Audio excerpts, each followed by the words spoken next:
On October 3rd, he asked me what day it was.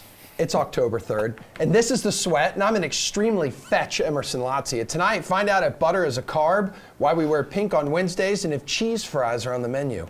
But first, it's our NFL panel dropping knowledge ahead of tonight's game between the Rams and the Seahawks. Hello, DraftKings contributor Jeff Ulrich. Hello, DraftKings contributor Reed Fowler. Hello, DraftKings contributor Matt Jones. Chasing or fading prop. Emerson. Hey! I love you, man. It's good to have you back, buddy. You're my favorite. One of them. Chasing or fading prop bets on the menu, okay? Starting with passing yard totals, which have Jared Goff at 277.5, Russell Wilson 260.5. Chase or fade, it's the Seattle signal caller who ends up with more passing yards. Muffin Man? I guess that's me. I'm actually gonna fade that Russell gets more. I know it's easy to chase what Goff did, the 500 plus yards that he did last week against Tampa Bay, but if you just look at how these teams want to attack the other teams, if you just look at the secondary with the Rams, outside of last week, which was an anomaly, they're giving up only an average of 192 passing yards to opposing quarterbacks, and I think that remains this week as well. Russell Wilson's going to have a tough time. Aaron Donald, he has Russell Wilson's number. Take Goff. They pass the fourth most over the last 3 weeks, the Rams do. So I'm going with the Rams here. Matt, who are you going with? Yeah, I'm definitely fading Russell Wilson ending up with more passing yards. I mean, they don't want to pass. Like the Seattle Seahawks don't want to pass. So given the choice, I think that they're going to run quite a bit. Since the start of last year, Russell Wilson only averages about 213 passing yards at home. And while Goff has sort of turned into Drew Brees or Ben Roethlisberger with the road splits, he's still averaging 240 yards passing on the road. So I'll take Goff there. What are the chances you're taking Russell Wilson, Jeff? This is typically when you do the opposite of what everyone else has done. Yeah, well, I'm going to change things up and agree with everyone else today. Oh. Take the easy pick here. Look, Jared Goff threw for over 300 yards in both the games against Seattle last year. I know it's, different season, whatever, but it does speak to how you want to attack the Seattle Seahawks. They have a very good run defense. Their secondary isn't good. It's actually mismatches tonight for Brandon Cooks and Robert Woods, especially outside. So, I know the Rams are probably going to try and run pass a little less after that disaster last week where they threw the ball 70 times, but I think to win this game, they're going to have to do it through the air, kind of like they did last year. So I would definitely take Jared Goff in this matchup. Okay, Dr. Jones, I believe you just mentioned how much you believe the Seahawks are going to be running tonight. You got Chris Carson, okay, 69.5 here. Todd Gurley, 58.5. Two running backs listed on the total rushing yards prop. Chase or fade. Someone other than these two, though, end up with the game's most rushing yards. I barring something crazy, I would imagine that Chris Carson will end up with the most rushing yards in this game. Granted, he's only rushed for more than 6 yards once this year.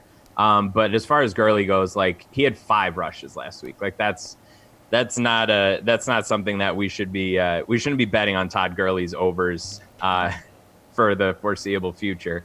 Unless there's some crazy long run from Gurley, there's no way he's going to have more rushing yards than Carson. What do you think here, Reed?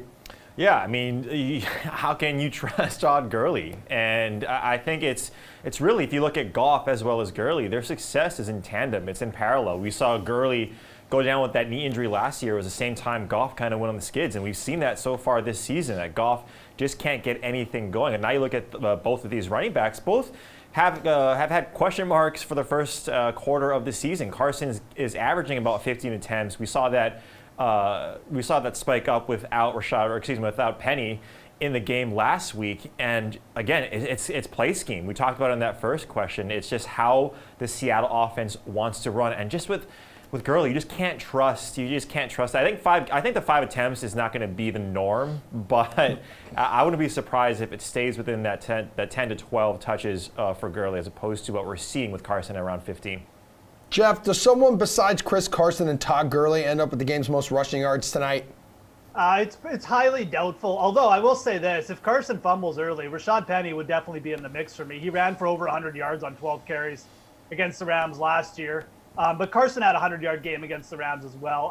I pretty much agree with these guys again. I mean, I think it's a nice thought that the Rams are going to try and get Todd Gurley running the ball here. But again, with the knee injury, the lack of explosiveness he's shown, and just the kind of inability to really get him going like he was last year, I just don't know how you could ever trust that. I think Chris Carson is the logical choice for a favorite. He'd be the guy I'd go to. But again, don't rule out Rashad Penny just coming in and maybe providing a spark. And Pete Carroll does like to roll with the hot hand. So the outside shot here is definitely Penny, but it's got to be Carson here if we're picking. Yeah, I think one thing that we're not talking about either is this offensive line from last year to this year with the Rams has not been good. Jared Goff's been pressured quite a bit, one of the top in the NFL. So it would be smart for the Rams, to what Jeff was saying, to get going in the run game. So at least Jared Goff has some time because he's been pressured quite a bit. Well, you know who looks damn good right now? That's Cooper Kupp, guys. 20 catches in his last 2 games, has the highest projected reception total at 6.5. Chase or fade, Kupp goes under this number tonight, Jeffrey. I would chase this. I would chase the under here. Again, I mean, it really comes down to matchup for me. I mean, Cooper Kupp obviously kind of developing. I shouldn't say kind of. He is developing as the number 1 wide receiver for the Rams. Definitely up there in targets ahead of Woods and Cooks. But I just look at this matchup, and again, what they kind of did last year. Brandon Cooks going for 10 catches and 100 yards against Trey Flowers. It's a mismatch. I mean, Trey Flowers is a converted safety, doesn't have the speed of Brandon Cooks. There's a reason why he went off in that situation. And again, we saw Robert Woods come alive here. So I'm looking for Woods or Cooks to lead the Rams in receiving tonight, in receptions and yards. Again, it doesn't mean Kupp can't catch like 7 balls too, but I would actually take the under because it is a pretty high reception total if we're talking over-under. Okay, Reed, which way do you lean here, bud? I want to go over. I think you got to trust Kupp. He's the number 1 guy in that offense. And to what Jeff was saying, hey, look, we've seen this offense support 3 fantasy viable receivers. And you kind of look at this defense, too, with Seattle. And, the secondary is really bad. They're not going to want to get beat deep with Brandon Cooks. It's going to be that bend, don't break. And that's why we've seen guys like Tyler Everett, Tyler Higbee, and Cooper Kupp get those underneath routes. Cooper Kupp is a mismatch whoever is against him. Lamar Taylor is the guy that potentially would be guarding him in those nickel coverages, those nickel packages, or it's going to be Bradley McDougal. These guys haven't necessarily done that well in the secondary and in pass defense. So I like it. I mean, this guy's averaging so many targets, 8 receptions over the last 3 games. I mean, that's something that I think is going to stay true in this game because, again, they pass a ton. Matty. Yeah, I'm going to go with Reed here, too. I'm taking the over for sure. Kupp has the 2nd most targets and 3rd most receptions of any wide receiver in the league, and he's been over that number in 3 of the 4 games that they've played so far. And really, I get what Jeff is saying with the matchup, but where Kupp does his damage in that short and intermediate routes, mostly on the left side of the field, Seattle has their worst passer rating allowed in those that portion of the field. So I'm going to take the over here. Okay, well, you can get plus 3,300 odds that Russell Wilson will score 2 touchdowns tonight. I'm talking on the ground or a receiving touchdown. This does not include a passing touchdown. Chase or fade, he does this against LA. Reed. I think he gets 1.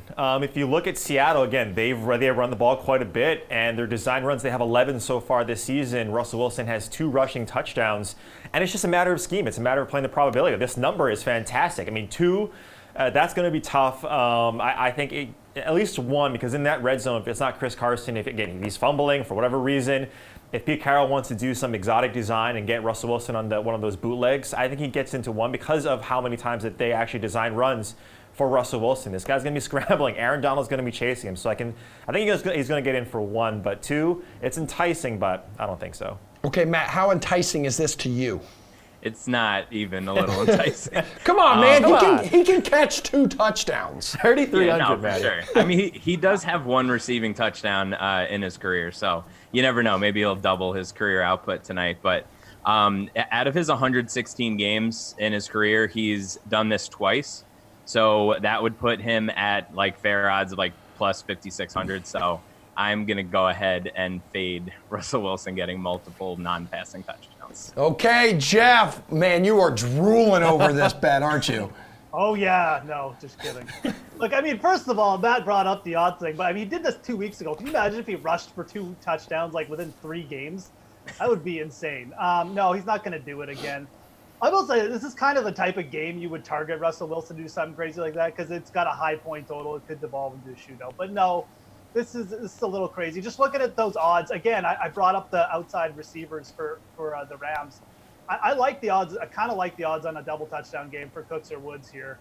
Again, it's not something I generally bet on very often, if ever, double touchdowns because they're so rare and hard to predict. But this is the type of game where, again, I kind of like Brandon Cooks to go off for big games. So if you're targeting someone, Cooks, maybe on the other side, I don't know, Rashad Penny or something. But realistically, yeah, not a prop I'm super into tonight. Gentlemen, thank you very much. We will grab some showdown picks from you coming up. But first, we've got some baseball showdown picks to share with you right after this. I'm Carolyn Azak here with your DraftKings Fantasy Flash. New York Giants coach Pat Shurmur is not ruling out Saquon Barkley for Week 5 against the Minnesota Vikings, despite how unlikely it may seem. Barkley suffered a high ankle sprain against the Bucs in Week 3 that was originally expected to keep him out of the lineup for 4 to 8 weeks. He seems well ahead of schedule as he returned to the practice field with trainers on Wednesday, and by all reports, looked great. Coach Shurmur said the team will bring Barkley back as quickly and as smartly as possible. He also noted that some people's doctors had him at 8 weeks, not my doctors. The more logical return date would appear to be Week 7 against the Cardinals. After the Vikings this weekend, the G-men have a short week, taking on the Patriots on Thursday Night Football in Week 6. The Giants survived without their star running back against the Redskins as backup Wayne Gallman stepped up with 108 total yards and 2 touchdowns. Gallman likely won't look as good Sunday against a tough Minnesota defense, so expect there to be even more pressure on Barkley to return next week.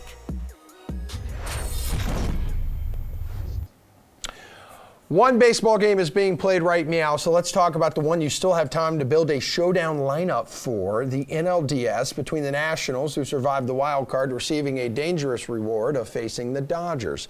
DraftKings contributors Gary and Thorne, James McCool, and the Regina George of DraftKings, Steve Buchanan. They're here to lend a hand. Steve, who's your captain? I'm going to go a little bit off the board here. I'm going to go with Chris Taylor at 9,900. There's a lot of big bats that I want to get into this game, so I think Taylor makes the most sense to kind of fit those one in with some decent upside. He's been really good against lefties this year. 350 WOBA, 262 isolated power, and a 120 WRC plus. And then we just saw him end the month of September with a 45% home hit rate.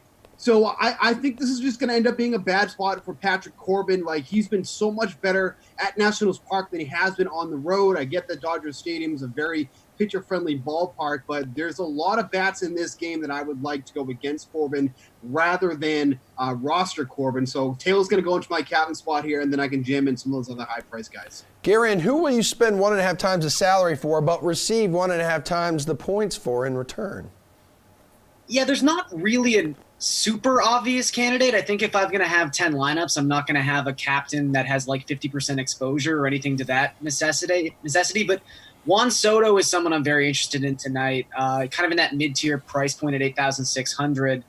Well, for his flex salary. Obviously, the captain's salary is a little bit more, but Soto has just had a lot of success this season against right-handed pitching in general. He's got a 303 isolated power, a 155 WRC plus against RHPs. But the real skill he shows in this particular matchup, and one you have to show against someone of Walker Buehler's caliber, is the ability to hit 95-plus mile-per-hour pitches. And almost no one in baseball did that better off of right-handers than Juan Soto. This guy had a 506 expected WOBA within that particular split. Nelson Cruz was the only guy more successful against 95-plus mile-an-hour fastballs off of right-handed pitchers. So Soto's shown a real adept skill in that particular sense. So I think he's a very good play tonight. James, who is steering the ship for you, my friend? Well, I think that Juan Soto is probably one of the best picks that you can have here. I totally agree with Gary and Thorne. It's just a question about whether I can afford him or not. I do want to play both pitchers in this game. I think that this is a spot where both of these guys are elite pitchers. They're coming through off of really good seasons. Both of them have high strikeout rates, low Sierra numbers, below 3.5. I don't think there's going to be a lot of batting here. So I would almost rather go cheaper for my captain pick and go with AJ Pollock. Hitting from the leadoff spot, he has had success in the playoffs where he's been able to be healthy. And I think that going cheaper with a hitter, with one of the better hitters in that Dodgers roster and one of the best batting orders you can have, is the way that I would go so I can fit both pitchers. All right, Gary, and so who are you stacking with your captain? Well, the nice thing about Soto is there's really two very distinct routes to go. As James mentioned, if you're someone who wants to get both pitchers, even one pitcher into a lineup tonight, you're going to have to save money somewhere. So the obvious stack in that scenario would be to go with Howie Kendrick and Asdrubal Cabrera. Cabrera in particular being very cheap and also having the bonus of being a switch hitter. So when we get late in the game and matchups start being of a concern, Cabrera is not necessarily ever in a bad split. But again, like I think in a dream world, if you are gonna just blitz the cheap right-handed bats for the Dodgers and want to stack both these offenses, you'll want to get Trey Turner. You'll obviously want to get Anthony Rendon. That's the best possible stack you could have with Soto. Okay, James, what's your approach here? Yeah, it's really hard because I like the Nationals side quite a bit more than the Dodgers. When I was running rankings earlier, the Nationals' big three of Rendon, Soto, and Trey Turner were one of the best stacks that I could have. They're just so expensive. So I think that if you're going to be going with Pollock, the best way to do it is to get another one of the Dodgers hitters, and I would much rather focus on Cody Bellinger, where you have a right-hander in Pollock and a lefty with Bellinger, so that you can have both those sides of the platoon. Kind of like how Garen was saying with Asdrubal Cabrera. I like him as an option too, because you're not going to have to worry about him getting pinch hit later in the game when a bullpen issue comes out. So I think that going with Cody Bellinger, who has proven that he is going to stay in there against lefties with all the success that he's had this year, is the way that I would want to stack up with Pollock. Steven. Yeah, I actually had Bellinger down as well, which, using someone like Taylor in the captain spot makes him very affordable. And the other thing is, too, is that, especially like from my take here, that, Corbin is going to end up getting hit hard in this game. You want Bellinger in that game once that bullpen gets in there. The Nationals bullpen has been one of the worst in baseball and just kind of shows how they feel about it by having Steven Strasburg come out during that wild card game and take the bulk of the innings. Now, granted, it was, a must win for them, but they just don't have anybody they can trust to go out there and hold down a lead if they had one or whatnot. So having someone like Bellinger who has amazing splits against both lefties and righties, I mean, even in left-on-left matchups, he had a 436 WOBA, 359 isolated power at Dodger Stadium, 10 of his home runs. So it's not like he can't handle left-handed pitching. The ideal spot is when the righties come in, and that's where the bullpen kind of comes into play here. So you want to have him in those matchups. And, like I said, if you're going to have Taylor in there, you have Bellinger, so you have the 4 or 5 stack going tonight. So Bellinger makes a lot of sense. Okay, James, we're spending all this money. You always get to that last spot or two. You need to save some cash. So how about a value play? Well, my favorite value play in this game is actually going to be Asdrubal Cabrera, like Garion said earlier. I just think that with him being a switch hitter, it makes a lot of sense to use him as a value. You're going to be safer against the bullpens, and it's just a smarter way to go about it. All right, Steve? I'm going to go with the Dodgers closer with Jansen here. He had a really good month of September. We saw him struggle during the summer months, but the last 3 appearances he made, he ended up having no issues on the mound, had 3 clean innings, with 3 straight saves, 218 WOBA, 4.35 xFIP in the month of September. You think the Dodgers are going to win this game? You think it's going to be somewhat close? He makes a lot of sense. Only 3,000. So talk about somebody that can help you save some salary and get some of those other guys in there. He's definitely the way to do so. Garion, have at it. Yeah, I'm thinking along the same lines here as Steve, although just slightly different.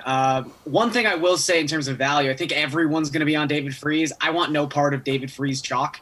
And it's one of the reasons that James brought up earlier. Freese is an ideal candidate to be pinch hit for in the 6th inning, in the 7th inning. Like, if he doesn't do damage off of Corbin in his first 2 plate appearances, it's lights out for David Freese. But I think Pedro Baez is a really interesting name, just because where Kenley Jansen needs a specific script to get into this game, the Dodgers have to be winning, and they have to be winning by a particular margin.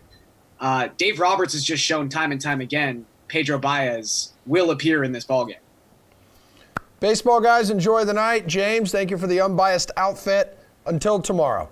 As for what's next, we'll get some NHL picks from Chris Wassel right after a Week 5 edition of Levitan's Leverage. We are already a month into the NFL season, but we never tire of games, and we definitely do not get sick of Levitan's Leverage. Week 5 edition with Adam Levitan. I'm Adam Kaufman. Levy, you nailed Kerryon Johnson and Cooper Kupp last week. Let's see how you do this weekend, all right?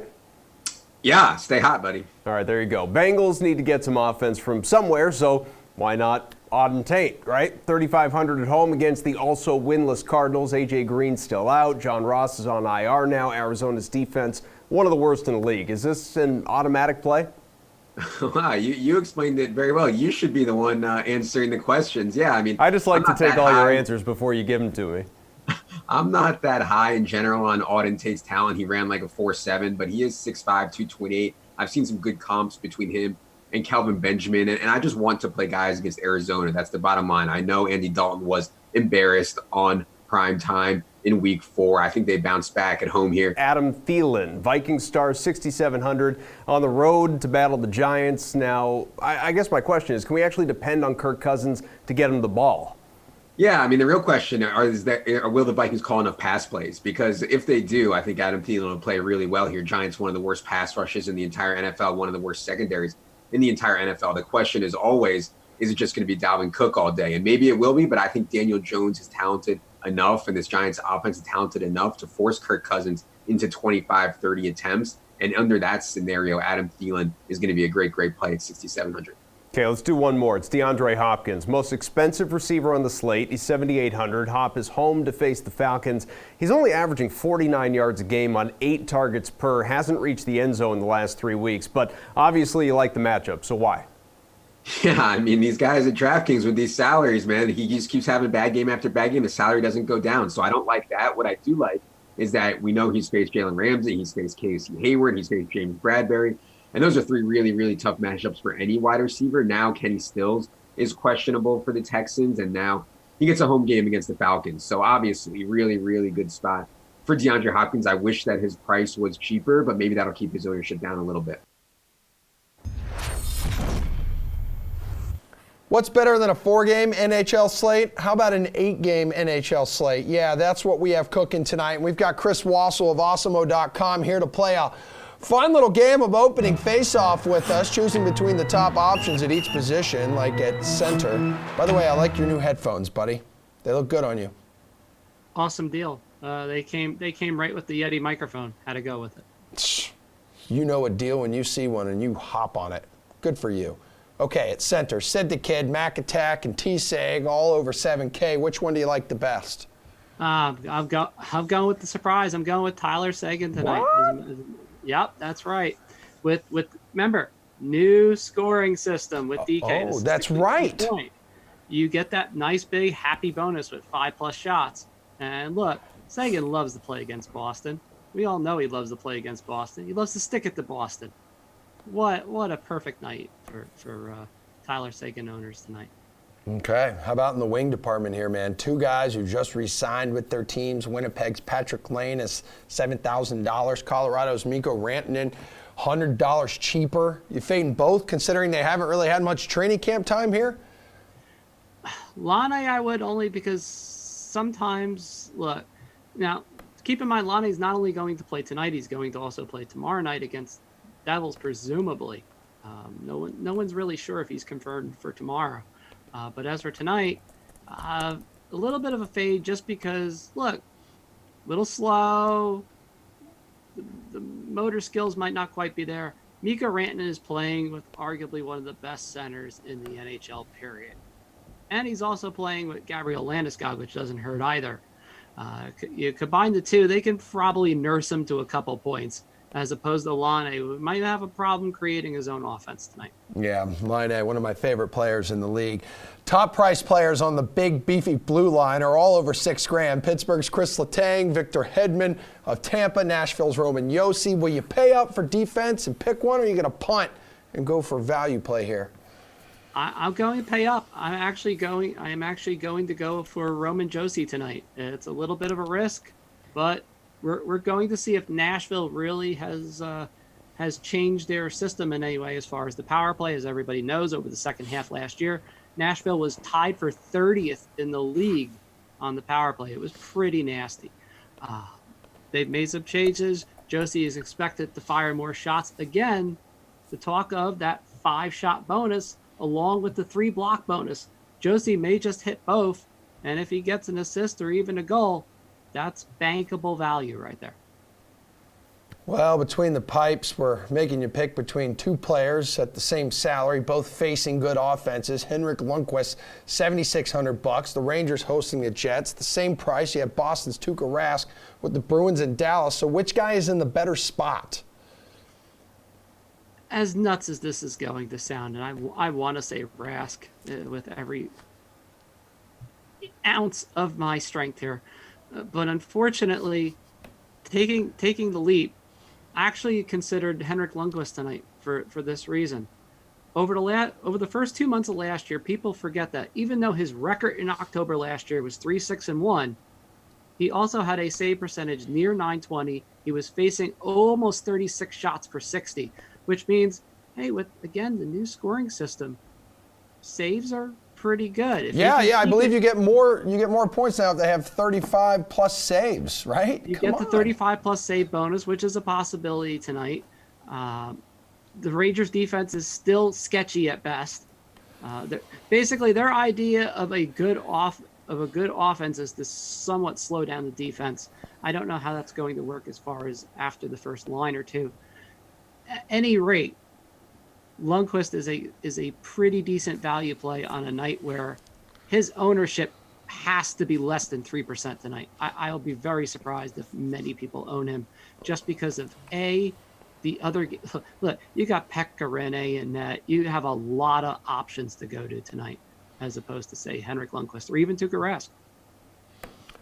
All right, slate approved pick time. Who's your must roster on this 8-game slate? Please tell me it's my guy, Patrick Laine. I wish it was. Yeah, me too. I thought about it even for tomorrow just because of the matchup, but nope. It's my old standby. He never fails me when he's in the spot. That's good old Nikita Kucherov. Wow. Look, anybody thinks that Tampa is going to come out in anything less than pissed off, angry, and wanting to kill something, that Florida-Tampa matchup is going to be crazy tonight. Oh, spicy. We thought Vegas, and San Jose was spicy. This is a different kind of spicy. This is goals and chances galore tonight.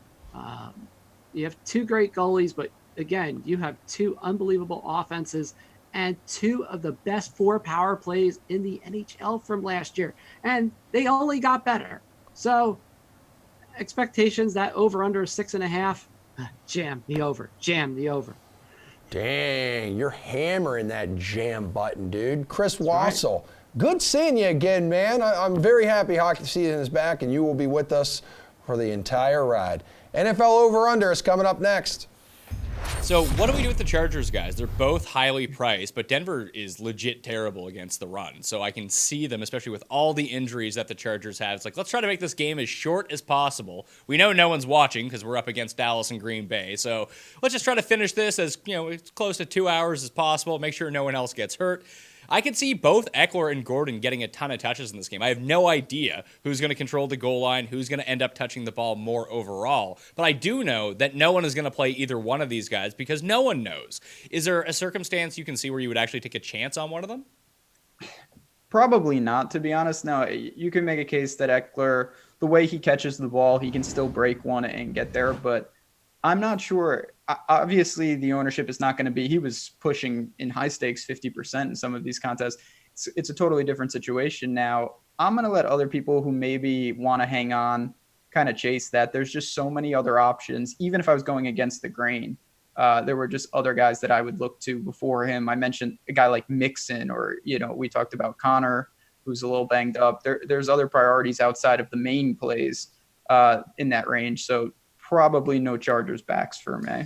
If I was going to do it, it would be Eckler for me over Melvin Gordon in this spot, although I do think Melvin Gordon's the one that ends up touching the ball near the goal line, or they might just go series for series. And if they're trying to incorporate Melvin back into the offense, maybe it's 2 series for Eckler, 1 for Gordon, and that's just how they run it. Justin Jackson appears like he's going to end up being back too, so he could end up stealing like 10% of the snaps, which is nothing, but it does hurt the overall ceiling of these two guys unless they end up getting about like 40 points. But that offense is becoming so concentrated because everyone's hurt that maybe Feinberg actually mentioned this, that maybe you'll see Melvin Gordon in the backfield and all of a sudden you have Eckler just out at wide receiver because you want to get these guys on the field.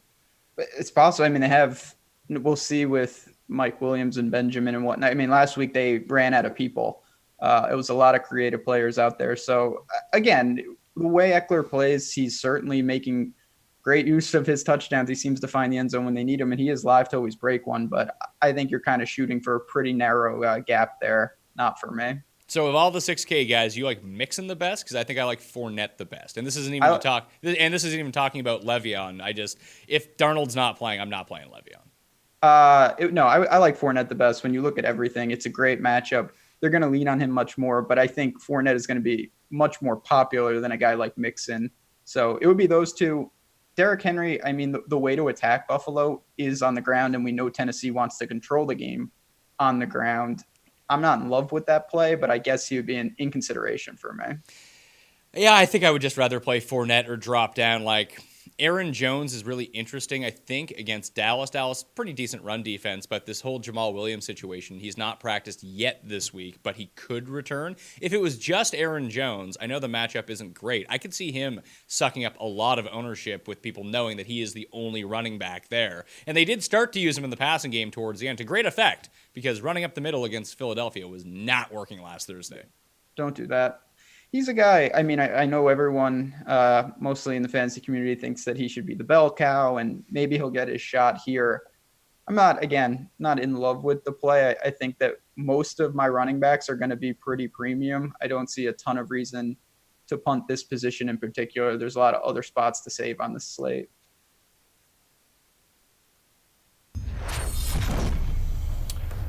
Okay, if you have been jonesing for Thursday night showdown picks, boy, do I have a segment for you. It's NFL Over-Under with DK contributors Jeff Ulrich, Reed Fowler, and Jerry Donapedian of RotoWire. Showdown picks are coming up, so everyone stop freaking out. Ravens, Steelers, though, we're looking ahead to Sunday with a game total of 45. Over or under that, Reed? I'm going to say under. Steelers 4-1 in their last 5, hitting the under, and this offense has really switched how they want to play football. They ran the ball 44% of the time, or called run plays 44% of the time. That's 12% higher than last season. Clearly, they want to mask or they want to mitigate Mason Rudolph and his either ability to change a game positively or negatively. So I'm going to say under just because, look, I mean, the Ravens, this would have been a great matchup with Roethlisberger because the Ravens secondary is really bad. But I just think that they're going to run the ball, so I'm going to say under. Jeffrey, which direction do you fall? Kind of a tough one. I mean, I want to say there's a really good shot at the overhitting here because the Ravens' just defense entirely is kind of crumbling before our eyes. And obviously on the other side, you have Lamar Jackson playing really well this season. But I'm going to take the under, and there's a couple reasons why. The Steelers' defense showed up last week with 8 sacks, and Lamar Jackson's been playing well. But their offense really had trouble last week against Cleveland, against another really solid front seven. And I could see some of that issues, the same thing spilling over into this week. And then on the other side, if we're only projecting the Ravens for like 20, 23 points, are we going to trust Mason Rudolph to score 24-plus points? I'm not quite there yet. I think there's a chance this could hit the over, but if I'm forced to choose here, I'm going to take the under. Chair Bear, talk to me. I'm going to go against these guys. Going to go with the over. Nice. It's a tricky one, though. Reed made a really good point about the Steelers running a lot more. And yeah, the Steelers defense did look a lot better this last week, but I think the impact of what the Ravens are looking like right now outweighs that. Like, I think the line is almost underestimating. This is a team that's top 5 in DVOA on offense, bottom 5 on defense. 3 of Baltimore's 4 games have gone way over this number into the 60s. And the one game that didn't was the game against Arizona, and that game had about 800 yards of offense in it. There were 5 33 or shorter field goals. Cliff Kingsbury was kicking field goals on 4th and 2 from the 3-yard line. Like, basically, if you bet the over in that game, you were 100% right. You lost money, but you were right. And I think that, with this Ravens team, even against an opponent like Pittsburgh who's trying to slow it down and run the ball, you're just going to see a lot of high-scoring games. Jeff, we got Bears Raiders in London. Over under there is 40.5. What do you think, man?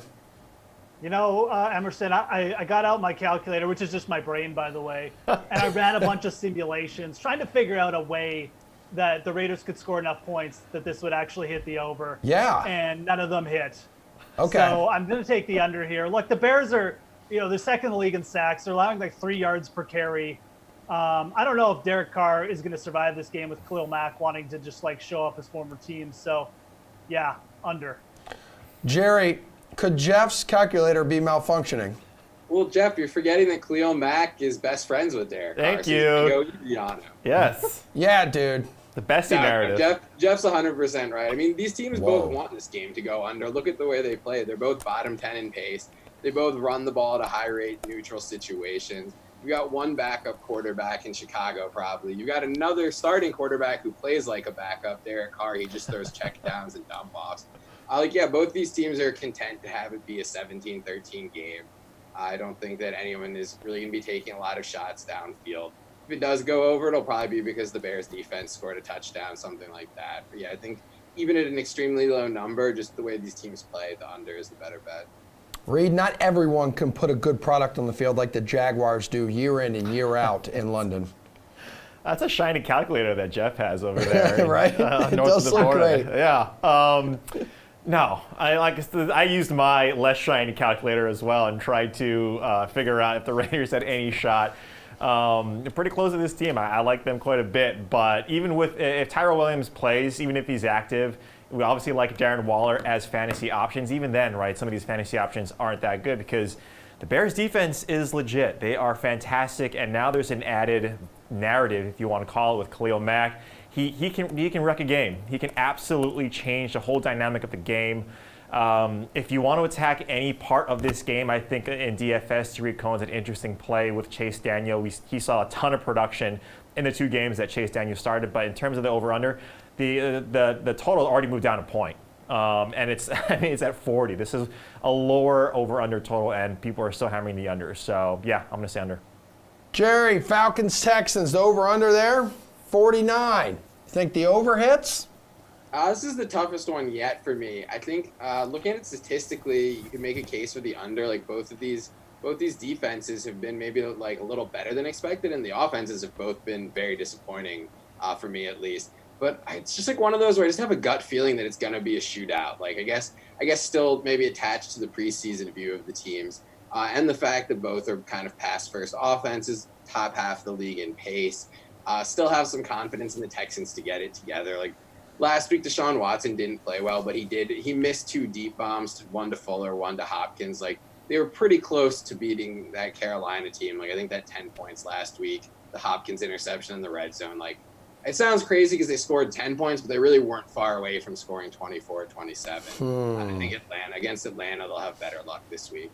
Reed, 2 offenses kind of falling short of expectations early on, wouldn't you say? Yeah, the Falcons, once they traded Tevin Coleman, everything went south. Jeff, sorry, dude. Sorry, man. Sorry, Jeff. No, I agree with Jerry here. I think when you look at both of these teams, I think they're going to outperform what we've seen. And you can say the under just based on their scoring, right? Atlanta is the 17.5 points per game. Houston's not that much better at two more points at 19.5. So if we're using Jeff Shiny calculator, then that's not going to hit the over here. But both of these teams, to what Jerry was saying, they're fast in pace, and they're also passing the most. Atlanta is passing more than Cincinnati in terms of pass play percentage, and Houston's, they're at 14th, but still, if you just look at how you want to attack this team, I think both teams are going to pass it. They don't have run games. Neither team has a run game that's worthy of anything. We know what Atlanta does to the opposing running backs in pass-catching situations, so I think it's going to be a high-paced game. I think it's going to be high-scoring, so over.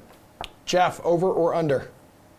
Yeah, I guess we're in agreement again. I'm taking the over here too, and I think it comes down to this. I really feel like Houston is going to drop like 40 points this week. Jerry just mentioned Deshaun Watson just missing some bombs. This is what Atlanta is bad at, defending against the long play. They made Marcus Mariota and Jacoby Brissett look like Peyton Manning and Tom Brady the last couple weeks. What is Deshaun Watson going to do? I think this is a real breakout spot for them. And then on the other side, obviously, Matt Ryan, Julio Jones getting behind, they can certainly put up points against a weaker Houston secondary. So I'm looking for like a 40-20 kind of game. I would not be shocked at all if we get something like that. So I don't mind the over here. Should be a good one here between the Cardinals and the Bengals. Over under 47, Reed. Yeah, we talk about pace. Arizona is one of the fastest teams in terms of pace. When you just look at this game, I think it's going to be high scoring. Cincinnati is second in terms of pass plays, and although Christian Kirk is not there, I think we've heard it quite a bit this week, is that David Johnson is their best receiver. I mean, they brought in Farrell Cooper. We thought Andy Isabella would fill in, and I'm sure he's going to fill in on the outside there, but I think when you look at just how both of these teams operate, it's just going to be a lot of passes. And look at the teams that have played against Arizona. I mean, the pace is up. There's tons of scoring. It's kind of the same, like a poor man's version of what happens when you play Kansas City, is that they score so many points that you have to pass. I think it's the same. You don't have to score as much, but I think that's both of these teams are going to play fast. I'm going to say over. Jeff, talk to me. I don't know about this game. Like, I understand the pace arguments. Trust me, I followed Arizona. You probably heard me talk about Arizona too much on the show if you follow it. But, like, these teams are bottom three in red zone conversion rates. So, yes, they can pass. They can move the ball quickly. They do not score touchdowns. Jerry mentioned Cliff Kingsbury likes to kick field goals on 4th and 2 from the 10-yard line like a dope. It's crazy the amount of times that Arizona has done that this year. I don't know why they changed that. I think whenever you're getting two bottom-feeding teams like this, it's always a recipe for like just an ugly 2017 game. It's something I just don't really want to bet on. But if I was going to lean, I'd probably take the under because I just feel like it's setting up like a bit of a trap. A little bit worried about it for DFS too, although I still think David Johnson will be okay. But I'm going to lean under here. Okay, Jerry, thoughts? I think I initially was drawn to the pace, but like I feel like the pace is basically like everyone knows about it. It's baked into this price. Like if these teams weren't super pass happy, weren't playing up tempo, the over under here would be like 40 points because their offenses are both absolutely terrible.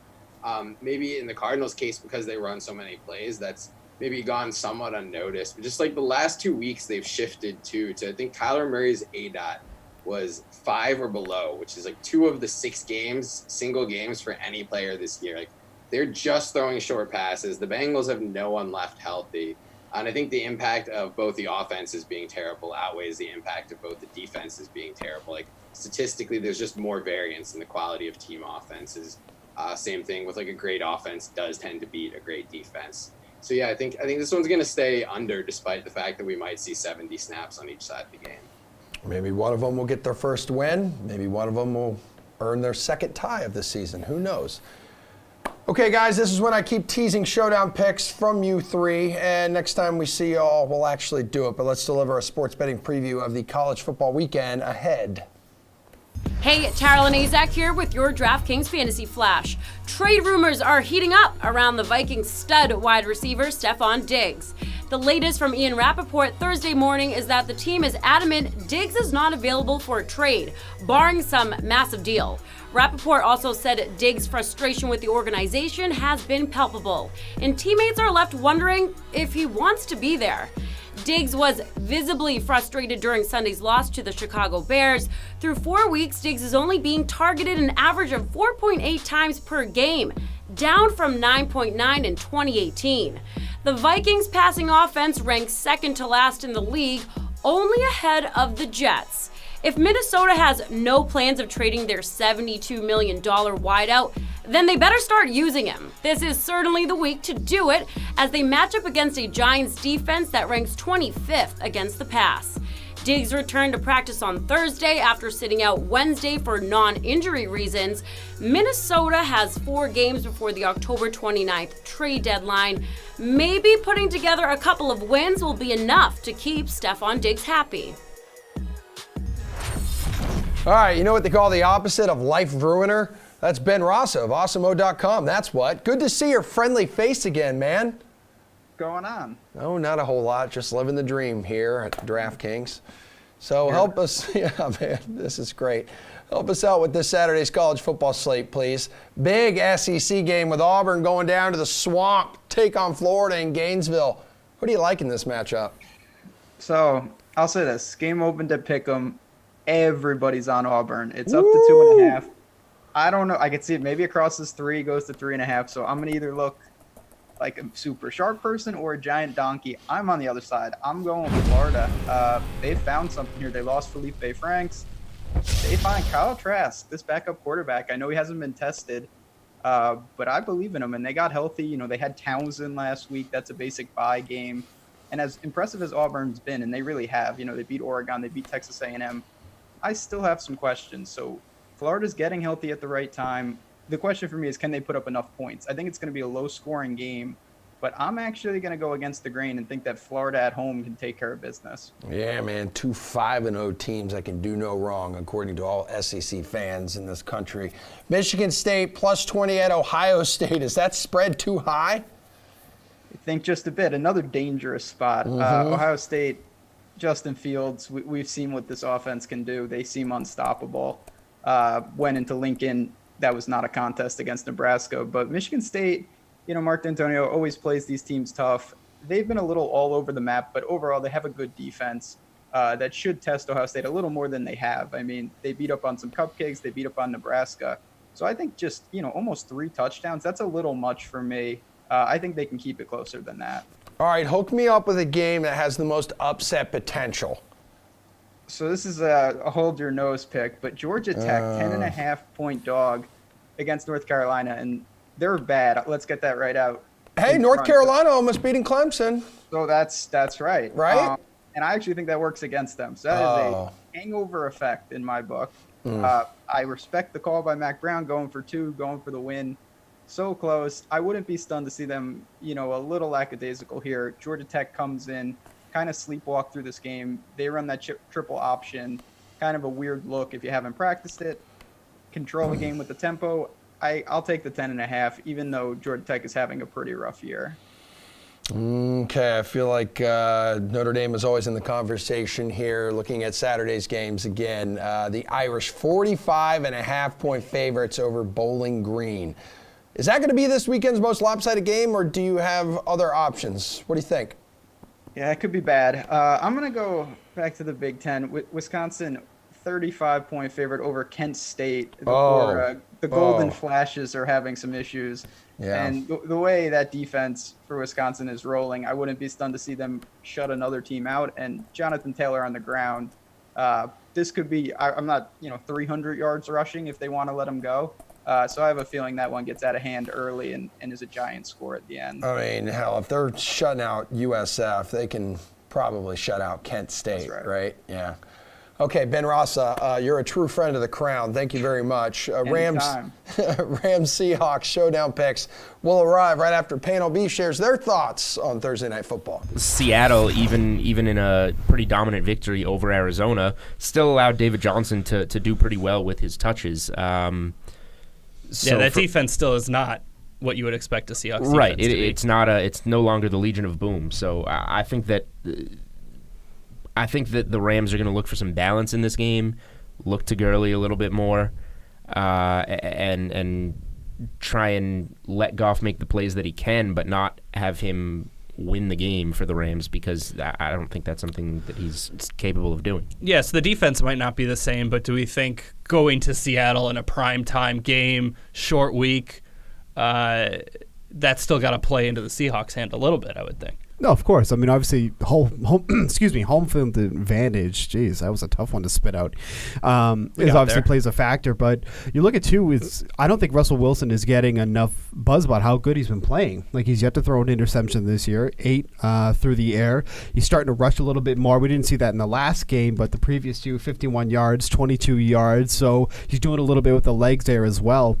And quite frankly, he just really hasn't had a bad game. I mean, the worst one he probably had in terms of completion percentage was in week 3, and that was at 64%. So he's hitting his receivers, he's getting them downfield, he's doing a little bit with the legs. That'd be a good week for Goff. Right. But I think the Seahawks is definitely in a more favorable spot. But going to Julian's point about Gurley, he only carried the ball 5 times in that game. I think it's very easily to see. What don't you get about being down 21-0 in 10 minutes? No, I understand that. They're not the Bengals who are going to try and establish the run down 1 million in the fourth quarter. Let's hand it to Joe Mixon 10 times. That was the Rams have a smart coach and tried to make a comeback, which you do by throwing the ball.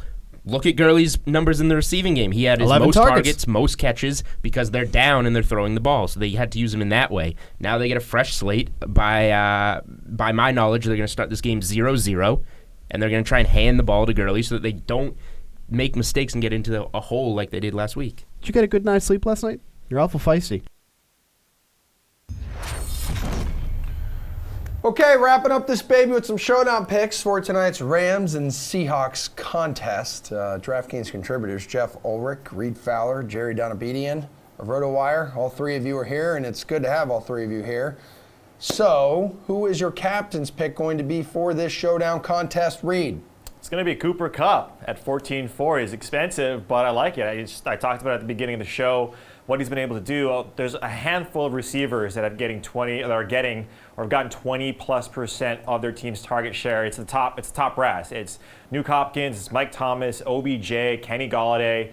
Allen Robinson's actually in there, Jeff's boy, but then also Cooper Kupp. And so with the volume that he's getting, and I think this is going to be a shootout game, give me Cooper Kupp. Jeffrey, your captain. Same idea, but I'm going with Brandon Cooks over Cooper Kupp. I think Brandon Cooks is going to be lower owned too, so we're talking, entries into big GPPs here. But again, 10 catches, 100 yards against the same defense last year. Trey Flowers converted safety.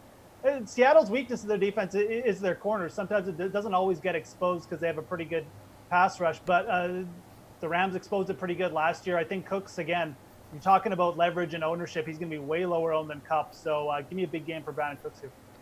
Jerry. Jeff stole it from me, but no, there's really two guys I like here, Brandon Cooks and also Chris Carson. I think when we look at ownership for these big tournaments, we're going to be dealing with crazy recency bias because that Rams-Bucks game was insane and everybody saw it. It was also a huge outlier. Like the Rams' pass defense has been consistently excellent for 2.5 years now, ever since Wade Phillips and McVay took over. So I think you're going to see a lot of people going for Russell Wilson, Tyler Lockett, Cooper Kupp. I'm not blind. Cooper Kupp is the number one receiver there. Like, let's not deny it. But at the same time, the difference between him and Woods and Cooks over the course of a season is not going to be as great as it's been through 4 games. So I think when people are targeting that Los Angeles passing game, it's going to be natural to go for Kupp. But I'll take Cooks, much lower ownership, more likely to hit the deep ball. And yeah, like Jeff said, the Seattle secondary is just the total opposite of what we've gotten used to from that secondary. And we saw a similar player, John Ross, have the best game of his career against the Seahawks a few weeks ago. Reed, tell me who you would stack with your captain. That was Cooper Kupp again, right? No, I think Jared Goff is someone that's pretty interesting to stack. And you talk with, to Jerry's point, when you talk about people who are going to be less owned or could be a potential pivot, I think Jared Goff is a guy there. But I'm going to say Tyler Lockett. I really think that, yes, that secondary has been good. Yes, they've given up less than 200 yards passing. But I think there is something. That defense, because of their cornerbacks, they're so good. They funnel to the middle of the field. And when you look at what Tyler Lockett can do, in terms of yards per route run, he's 5th in the NFL. And when you look at targets out of the slot, he's got, 75%, routes out of the slot. He's got 75% routes run. I really think that's a spot where you can attack this Rams defense. They're really good. But in terms of who I want to stack, along with some flex plays with those quarterbacks, give me Tyler Lockett. Jeff, stack someone with your captain and tell me who it's going to be. Look, whenever you're playing a receiver at your captain spot, you're pretty much going to want to fit their quarterback in there somehow. So definitely, the idea of captaining Brandon Cooks is that it makes it easier because Cooks is less than Jared Goff to fit Jared Goff in just one of your regular spots. Look, Jared Goff may not be playing well, but I feel like the upside for fantasy purposes is still locked in here. Threw for over 300 yards against Seattle in both games last year. Seattle's got a funnel defense with a solid run defense. Todd Gurley not really doing much. Jared Goff is still going to have to throw the ball in this game. So I'm not saying you shouldn't play Russell Wilson on the other side too, but I really feel like this is a good spot for Jared Cook to put up another pretty decent fantasy game. So give me some Jared Goff. All right, Jerry, who you stacking with your cap? If I'm going with Brandon Cooks in the captain spot, like Jeff said, if you're playing the wide receiver and the captain, you pretty much have to put the quarterback in the lineup, so Goff. Then once I've got the quarterback in there, want to take advantage of that positive scoring correlation between opposing team quarterbacks, so Russell Wilson. And then I'm left just totally bargain hunting because there's not a whole lot left. I think Goff and Wilson and Cooks are kind of my core here. Okay, is there a value to be had in this contest at all, Reed? Yeah, I think it's DK Metcalf. I think when you just look and his target share is probably going to decrease, obviously, with some injuries in the wide receiver core coming back. recently or of recent. So I think that the volume potentially isn't there. But at $6,400, if you just look at what this guy's been able to do, he's a guy that runs that 9 route, 17.9 yards before the reception. It's the highest in the NFL. If you just look at his intangible, he's going to get Marcus Peters. That's going to be a tough matchup for a rookie. But that big body, Russell Wilson loves to throw the ball, especially in the end zone. He's only second to Kenny Golladay in end zone targets. I think that's the case if it's not Carson and he's not getting any run and he's fumbling the ball, or if he's getting stopped by this defense, look at DK Metcalf, because all he needs is one. Marcus Peters is a guy who likes to gamble on these interceptions. He likes to gamble on these routes. And DK Metcalf is someone that just needs one of those big routes to go for a huge production at this price tag. Jeffrey Erdman on Facebook asked DK Metcalf for a touchdown ? So I just replied, Reed says yes. Jeffrey, who you got for value? I'll go to the tight end position for the Rams. I'll just go with the cheaper one, Tyler Higbee. He's had 5 targets in 2 of the 3 games he's played this year, or over 5 targets, in 2 of the 3 games he's played this year. He scored a touchdown last year against the Seahawks. Actually, both tight ends for the Rams scored a touchdown in the second game the Rams played against Seattle. So there's definitely some upside here. I mean, the factor is he's 2,000. So again, you want to step in both quarterbacks in this game. You want to get a high-priced captain. A guy like Tyler Higbee, especially if you're playing golf, will pay off if he finds the end zone here in spades. So I think going with either one of the Rams tight ends makes sense, but I like Higbee just because it's cheaper. All right, Jerry, value? I mean, there's really not a value in this game, to be honest. That's what I'm saying. It's just both these teams, like such a disproportionate share of their volume goes to the high-priced players, and the matchup set up so well for the high-priced players, looking at the Seahawks secondary and the Rams tending to give up a lot of points to running backs for Chris Carson. But, like, look, to fit those guys in, 3 or 4 of those guys in, you need to go somewhere. So I just go all the way down to the bottom. David Moore actually went up from 25% of snaps in his first game back in week 3 to 40% last week.